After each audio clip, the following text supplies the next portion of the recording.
we've been hearing from your players how they're trying to get over the disappointment. What about you from a personal standpoint? How difficult has it been, or is it for you to get over what happened?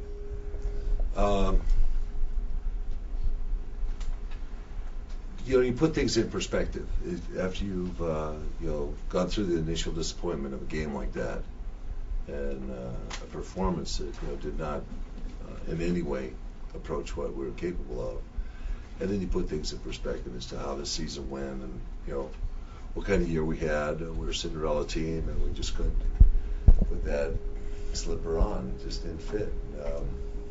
We weren't ready for that last step, and we wonder now if we have that opportunity comes again. That's what we're about now. We're not about looking backwards about what we did wrong or anything else. We're about looking forwards and whether we can do the same thing again. As far as Cinderella is concerned, was the slipper too big or too tight? I don't think either one.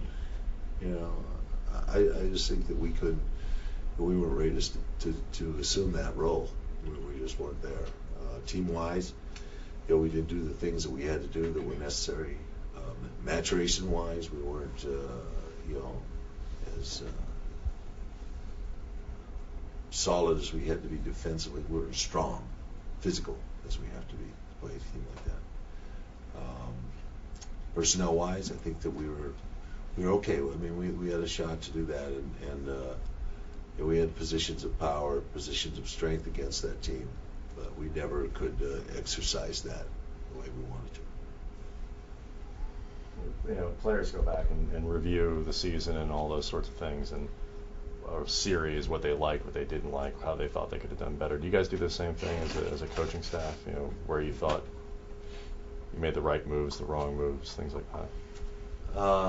I try not to get too caught up in that, because you try to learn from history, but you try not to repeat it. And if you get too obsessed with it, then you get in a position where you might just accidentally repeat what you've done wrong by trying to eliminate a mistake or whatever. You overcompensate for it, and we don't want to do that. So, basically, we'll probably have different personnel next year and different type or way of playing it. So that's going to be real difficult for us to adjust to. And we have a way of playing this year that we found out how to do, and we were able to do a really good job with it. But if and when Andrew's back, which we totally anticipate, it will be a different type of team entirely, and it'll be a different type of group. So we have to look forward at what can we do with this group of guys that can maximize the talent we're going to have there. What do you think about Lamar sliding over to the small forward? How him, Gasol, and Andrew will play together? It's a real issue, and we think that we can do it. We think that people are going to have to sacrifice, like you always have to do, to accommodate different roles on the team. But we think we can be a better basketball club than we were this year. It's workable with those three on the same front line? If they can do conceptually what I can envision for them, we can. And they have to, like I'm saying, they have to buy into it, and they have to be able and willing to do that kind of thing. Phil, is this team still a championship contender? You would think if you add buy-in to the mix now, it certainly would be based on the fact you got to the finals and were 2 victories away this season. Well, that's not always up to us. It's up to development of teams that are sitting in the wings that are going to play next year with new lineups, with adjusted lineups, with more mature players. And in our conference, we know there's going to be 10 or 11 teams are going to be competing. Maybe 12 teams are going to be competing for a playoff berth. So we know how difficult it is out here, and it's all about setting yourself up so you can succeed. And Boston was able to do that by getting home court advantage right off the bat, starting off the bat with a tremendous run early in the season, and it set up their home court advantage, which won them a couple series probably in the playoffs and ultimately a championship.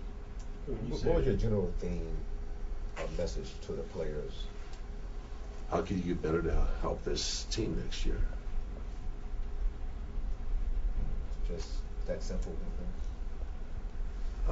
Yeah, basically, there's some players that didn't have an opportunity to play that much. I mean, we've got 3 or 4 players that were fill-in players, peripheral players, injured players that didn't have opportunities. Maybe 5 kids are like that. But we have about 10 players that were participating at a full level that have to think about their career it's not stasis, they're dynamic, it's moving forward, and they have to put together a summer that brings them back here in a position where they can be better ball players.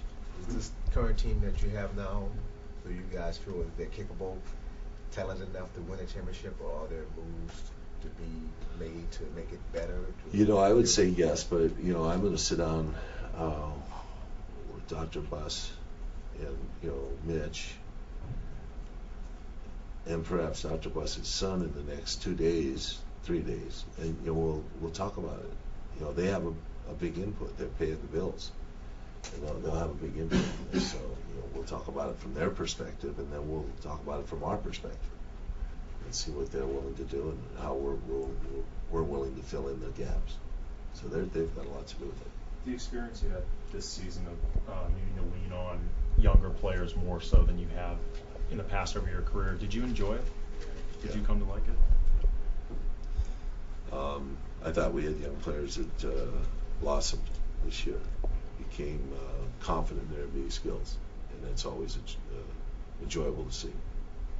Health-wise, how'd you come out of this long playoff run? We did remarkably well.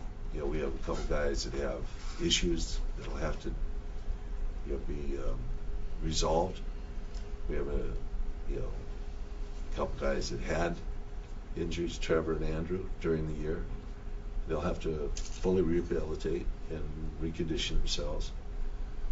We've got a couple players that are stressed, stretched to the limits with tendonitis, ankle injuries and whatnot that goes into the season. They'll have to rest and recuperate and then get back on the conditioning bandwagon. And we got a guy like Kobe who's going to continue to play and then have an operation later. That's a pivotal key member to what our success is going to be about. But we have ultimately a lot of confidence that he'll be able to do all the things he has to do and be ready to play by next November. How about you personally? You feel good at this point? I feel better if I was on my way than you guys weren't questioning. I'm at 12:30 at luncheon appointment. I'm running late, but yeah, I feel like this is a lot of fun for me this year. And my relationship with you guys is great too. I mean, we have a lot of fun this year. Just except these last 2 days of being here. That last comment you just made. What's your feeling on Kobe and Powell playing in the Olympics? Are you still a little hesitant about seeing them do that? They're so gung-ho about it that I just have to allow them, my blessing to play, even though they know my feelings about it. They know how we feel about their talents, that we want their talents to be used for the people that really pay their salaries, obviously. And there isn't really the nationalism or country. Well, there is.